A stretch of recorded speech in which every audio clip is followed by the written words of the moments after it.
Chronics from the most extreme wrestling, and this is your WWE Royal Rumble 2020 review. This took place live in Houston, Texas, with 42,715 fans inside the Minute Maid Park. I was excited. Royal Rumble is one of my favorite events of the entire year, so I was pumped.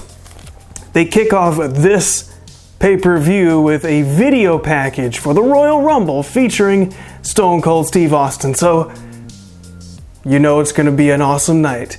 You know that the guys are going to be super pumped because you got freaking Stone Cold, one of the biggest legends of all time, doing the narration, and that's pretty awesome. I mean, hey, if he can't be in the Royal Rumble itself, the next best thing is to have him doing an awesome voiceover like this. I hope they do more things like that with people like him in the future, because I think it adds a little bit of flavor to the show and it adds a little bit more credibility seasoning up on top of that. Very first match of the night, it is Roman Reigns taking on King Corbin. This is a Falls Count Anywhere match, and they do let us know that Falls Count Anywhere in the entire building. You can go all around Minute Maid Park. They make a point of this, so I think, I wonder how much they'll actually follow through on this. Because this is a really big arena. This is a humongous place. 42,715 fans around. And they absolutely did start making steps around this arena. I'm pretty sure they hit the 10,000 steps meter on their little fitness app or whatever, because they were up and down the aisles. They were going further and further. They got to the press area, and I thought, oh, this is perfect. They're getting to the press area right in front of the photographers.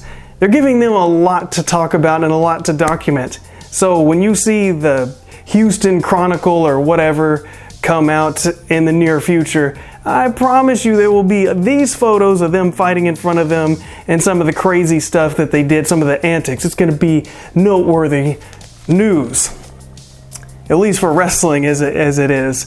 But as they fight through the media team, they're like, well, I hope they don't go up there where the cameras are. Ziggler and Rude attack these guys. That is pretty rude. The Usos come to help them, and then there's some suspiciously placed porta potties all in a row. Now, I don't know if it's just because it's a very large building and you need extra bathrooms, or maybe you need those bathrooms just for the commentary team, and if that's the case, why don't Michael Cole get one of those? Or maybe he just has a caffender or something. But it just seemed kind of odd. I mean, were people actually using those? Because when they started fighting, did they really like, hey, knock, knock, knock, are you done in there? Because we're going to need this spot. Or maybe it was quarantined. Well, they go towards this porta potty, and freaking Roman Reigns puts King Corbin into the porta potty. Now, I was thinking, okay, this couldn't actually be one that's being used because you would get sick, you would get deathly ill, so this had to have been gimmicked in some sort of way. Well, it seemed like it was gimmicked in a way where there was no liquid or anything inside. I thought that was kind of cheap. I'm not saying make him roll around in chemicals and then fight through the crowd, but you could at least put some blue on him, or maybe some smell bad rub, some kind of oil that smells bad. I mean, something. I mean, when you're in a porta potty and it gets turned over and you just come out of there fresh as a daisy, clean as can be, it doesn't feel as satisfying. You know? You would have had like he deserved that if he looked like crap. No pun intended. But this was a pretty good brawl. They fight out all the way to the dugout, and they were like, whoops, we're uncovering the cover over the dugout. And I thought they had to have cleared this beforehand. There's no way that a sport like baseball, and as I understand it, there's some superstitions involved. You don't want to disrespect the mounds or like the dugout for sure. And I can't imagine that they were just like, oh yeah, we'll just walk on top of the dugout and yeah, it'll be fine. I'm pretty sure the building had to clear that. Otherwise, there might have been some kind of crazy lawsuit about defiling the dugout. But they fought on top of it, and You get a big spear, the big dog wins this match, and just another piece of the marketing toolkit right here. The marketing team are gonna have a field day with that thing. They're gonna be hitting home runs with their articles. Be like, he pinned him on the dugout, right here, whoa. It's super awesome. I don't know. They'd probably write it better than that, but general idea. Now we're going into the Women's Battle Royal, and right off the bat, gonna be exciting. I was excited because I didn't know I was gonna get another Rumble match, or the first Rumble match of the night here so quickly, but we're kicking it off with Bliss and Belair. Bianca Belair, I'm telling you, she's gonna be a freaking star. If you didn't see it in this match, I don't know what to tell you. Oh, she's freaking talented, and she's got it. We even got to see Mighty Molly make a return, which I freaking jumped up and down for. I know she's returned before, but I'm gonna get excited every time. Lana and Liv, they're out there, they eliminate each other. Further into the match, we see Otis, and he's trailing Mandy Rhodes, and I don't blame him at all, but he saves her from getting eliminated. And that's the kind of dudes that you might want in your world. I mean, dang, saving the day over here. She could have got eliminated right there, but she did not on that particular occasion. Belair actually lasted long enough to see a returning Naomi looking fantastic, loving the new gear and the new look. That was awesome. Beth Phoenix, Kelly, also up in here. We even see Santina come down, which I did not expect, and she uses the Cobra on herself and gets eliminated. So I don't know why they did that. I guess they didn't want him to whip out his snake on other women. Yeah, maybe it was best that he eliminated herself. Baszler comes in at number 30, and she was looking intense. She looked like she freaking belonged up in this thing. But you know what? You got Charlotte Flair up in this match, and she's been holding her own for a while, and well, she is the queen. And yeah, I think that she really showed out here. Baszler comes down to Charlotte and Baszler, but come on now, they're not going to let Baszler win this right now. They need her in NXT. They got Charlotte Flair, and boom, woo, Charlotte Flair. She wins this thing, she flips that girl out, and she does the WrestleMania point, because it's not official unless you're pointing at the WrestleMania sign. Because if you're not pointing at it, you just don't make it there. Go back a decade. I'm telling you, it's there. And she gets on the microphone, says, "This is my WrestleMania." Woo! So far, it is her WrestleMania. Nobody is telling her that it's not. Okay, Bayley, she is the SmackDown Women's Champion, and she's taking on Lacey Evans. Now, I have not been a fan of Lacey Evans. I think that she's sloppy. I think she's too green to be in the spot that she's in, but she does have a lot of charisma, and she does connect with a lot of folks. And apparently kids like her, so, she kind of deserves her spot. I just think that she's just not to the level of these other ladies. And Bayley over there with her heel look, with her bad girl look, I think it's a good thing. She's got different music, everything has changed. That was all necessary and it was all needed. So it's awesome to see her in here. Lacey only botched a couple of times. One where she almost completely out of the ring on her ass, but she happened to catch herself with her foot, and directly after that misses some kind of elbow. I couldn't even tell, it was so bad. But Bayley, she grabs the tights and she wins this. By hook or by crook, Bayley won. And I'm glad she did. Still the champion. Now we have a strap match. A strap for the strap. It is The Fiend. Taking on, and he's the champion, by the way, taking on Daniel Bryan with his clean-cut, young-ass looking look. And there are no red lights during this. I said no red lights during this. Oh, thank you. You see, it's a strap match. And when you whip people, their skin, it gets more red. So if you have red lights, you can't see the strap marks. They might have thought about this a long time ago when they were like, should we make all the lights red? I mean, it seems like a cool idea. It could be like the source of his power or whatever. But guess what? Now you have a match where you need to see it. Or imagine if you had like a first blood match. How are you gonna know when they're bleeding? So in this strap match, I suppose they were like, well, you're not gonna be able to see how much it actually hurts, or you actually can't see anything because everything's just this monotone red, like you're looking at a virtual freaking 1980s thing. What do they call that? A virtual boy? One of those things? Oh no, I would not want to. But they got rid of that, and I was like, yes. So the red lights were just red lights. That's all it was. It was just red lights. And now they're gone. So maybe they'll stay gone. Please, please, oh please, stay gone. But these guys, they were whipping the crap out of each other. I'm talking about slap. I'm talking about slap. They were slapping each other with them belts. It looked like it hurt. It left a lot of whelps. I seen them. I seen them. I seen them. And, Brian, he's whipping this man right in front of his face. He's just whipping and whipping and whipping it. But Wyatt, he's not moving.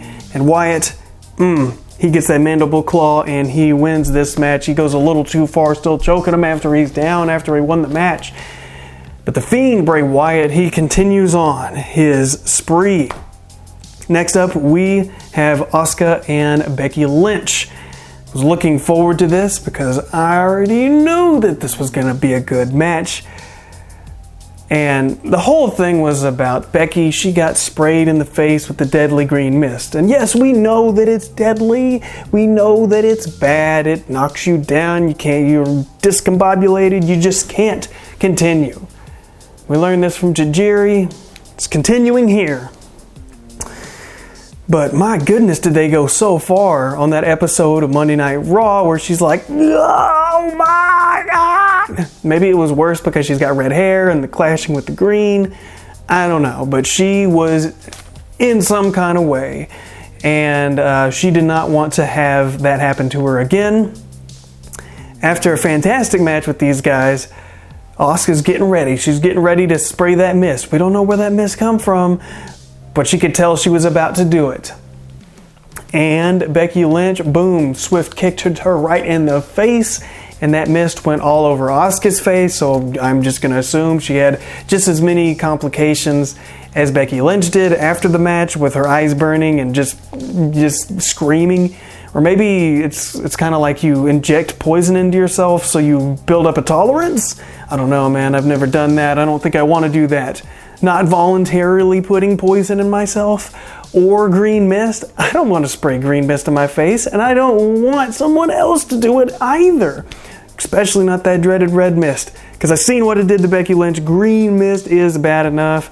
Disarm her, and Becky Lynch wins this match. Now we're coming on to the 30-man men's Royal Rumble. We have the Street Profits beforehand doing some beats and to some superstar songs and commentating over those. These guys are hilarious. They could do their own show.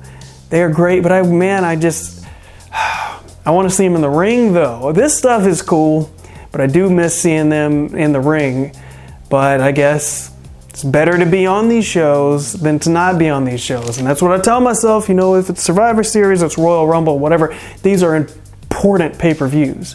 And for them to be completely off of them would be worse than them beatboxing in the back talking about the Rumble. But the actual Rumble is about to take place. Booker T comes down for commentary, so I guess that means he's not going to be in the Royal Rumble. There's always a possibility because JBL, he did commentary in the past and got in the Rumble, but spoiler alert. Oh, Booker T. He's in Houston, Texas. He does not get in the Rumble. Oh, but you're going to see why. Because he might have gotten outshadowed by another return. And that's probably the number one reason why they didn't do it. We all know Booker T's a legend. He's freaking awesome. If Booker T told me anything or gave me some life advice, I would listen to it because he is a legend. Holy crap. Booker T is awesome. Like, he is up there on the ladder, respect to me, around The Undertaker, Stone Cold, and like those kind of guys, for real. I mean, he did some things in his career, and he continues to do great things in his wrestling school and all that. So, much respect. We're starting off number 1 with Brock Lesnar. He's the WWE champion. And number 2, we don't know who it is. I was hoping it was going to be Zach Gallen because I saw that he was in a Houston bar at the time. And if both feet have to touch the ground, how can he lose? But number 2 was Elias. How can he lose? Oh, very easily. This man is coming down with the guitar. And, oh my gosh, it's like he was singing himself to his own grave.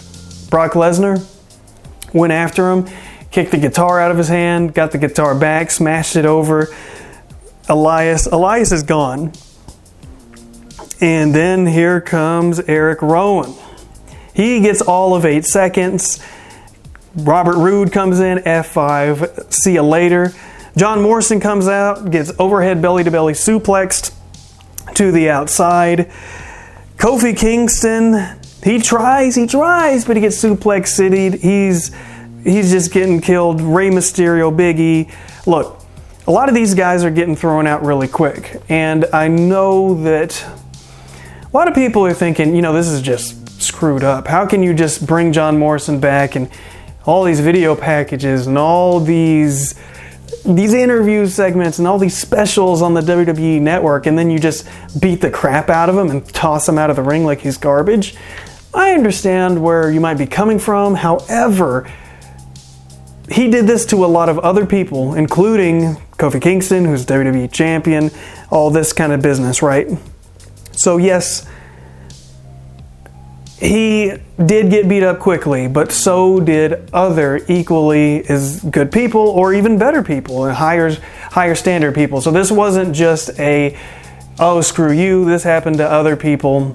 And it went into how Brock's whole aura into this match of, holy crap, can anybody beat him? It just was an incremental build into can anybody stop this man? And whenever somebody does, it's going to be a big freaking deal.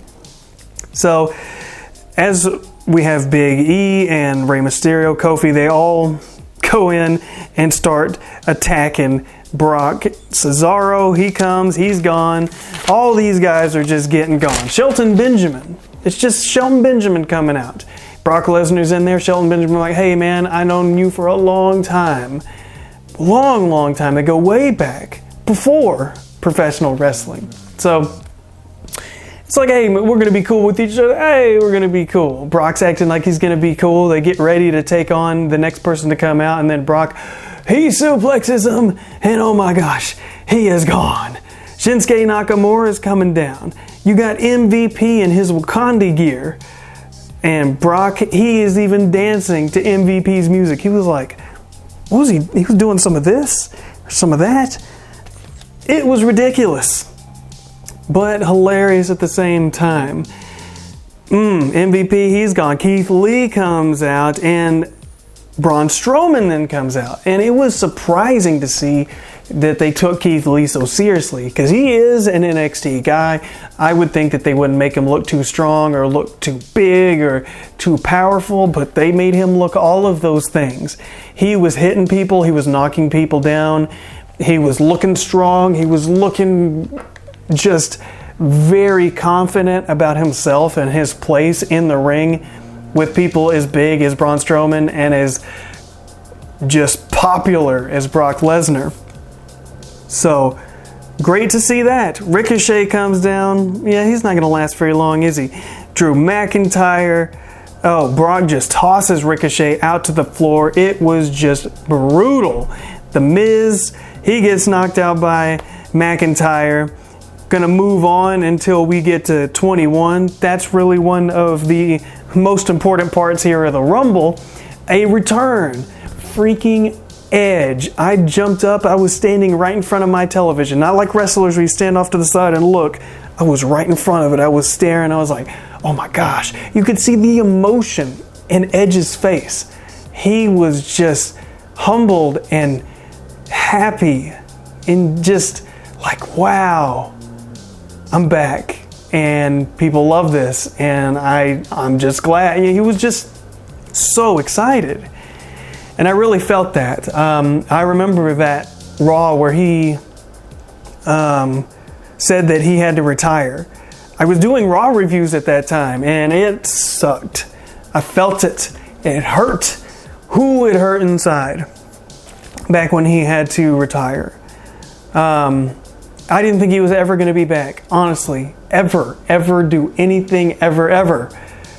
But I guess something changed and he was back here and he looked fantastic. He had some abs. He had some white in his beard.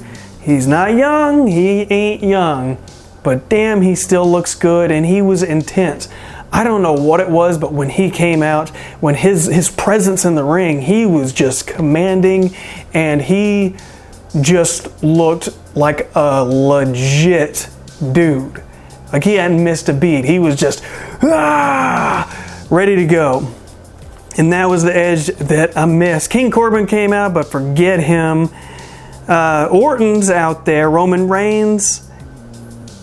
And Seth Rollins is number 30. I'm not going to go through every single person who came out, just really what matters here. Orton and Edge start teaming together as the rated RKO thing, which I was not anticipating. And Orton, you know, he's going along with Edge, but you know, he is a snake, right? And snakes, they can bite. They got venom too. You don't want to get bit by a venomous snake. You just don't. So Randy Orton is getting ready to do the RKO. He's getting his little stance going on. He's close. He's gearing up. And Edge is like, what? I know you weren't just about to RKO me. And then they kind of play it off like, okay, you know, it's okay, whatever. But Edge already knows he's a snake and tossed that boy right out. And I thought, oh my God, is Edge going to win this thing? I hope that Edge makes it to WrestleMania. That would be amazing. I think that'd be a great comeback story for him, being taken out of a WrestleMania and coming back and getting to complete a WrestleMania and just knowing that everything's going to be all right, instead of that uncertainty that he felt and that just boom, brick wall of ending his career. You know, it's just freaking terrible. But people are really working on Seth Rollins because people don't want him to win again. They just do not want this to happen. Edge spears Roman Reigns, which I freaking popped for. And Edge, he's trying to hang on. He's hanging on. But he gets knocked out. Roman's like, So now it's down to Roman and freaking Drew McIntyre. A lot of people predicted that Drew McIntyre was going to come away with this victory and he was going to win this one, just no doubt right up. Well, guess what? You were right if you thought that. I was thinking that Vince McMahon just wouldn't let it happen. Maybe he just doesn't like his accent, because in the past, there were several times I felt like they could have pushed him, and he was right for the picking. They could have made it happen. They could have had him win the Rumble. They could have had him win the championship. But they pulled the trigger. They did it in Houston. It's going to happen. Drew McIntyre, he pointed at the sign. He's going to WrestleMania. And I couldn't be more happy for him. Can't be more happy for seeing Edge back in wrestling, back in the WWE. I cannot wait to hear what he has to say. Is he going to be on Monday Night Raw? Because I might actually watch it if that's the case. No, I have been watching Raw, just very lackadaisically. It would be on my television, but definitely not watching the whole show. But if they say Edge is going to be on there, I think I might glue my face to that. Royal Rumble, it was very exciting. having Brock Lesnar dominate so much of the match, I know had to infuriate a lot of people, but I felt that it was necessary in building up the story, especially to have Drew McIntyre switch it up and really take over that and feel so triumphant in the moment. That led in to his eventual win, meaning so much more. So I felt that really from beginning to end, and the first match that they had with the Falls Count Anywhere, I think that really added as well and made it feel very dynamic. WWE was obviously flexing their muscle at every opportunity that they could to show how many people were in the building, to be like, hey, this is the kind of crowds we got. And even on the pre-show, they have the commentators, the announcers, walking around the whole ringside area being like, hey, look at all these freaking people. So, you know, good job, WWE. It's the Royal Rumble. Everybody wants to go to that thing. I wish I was there because that was a very good show, and I gotta believe it was even more awesome live. Even if you were out behind the dugouts, you got a good show up close and personal. I will catch you guys next time.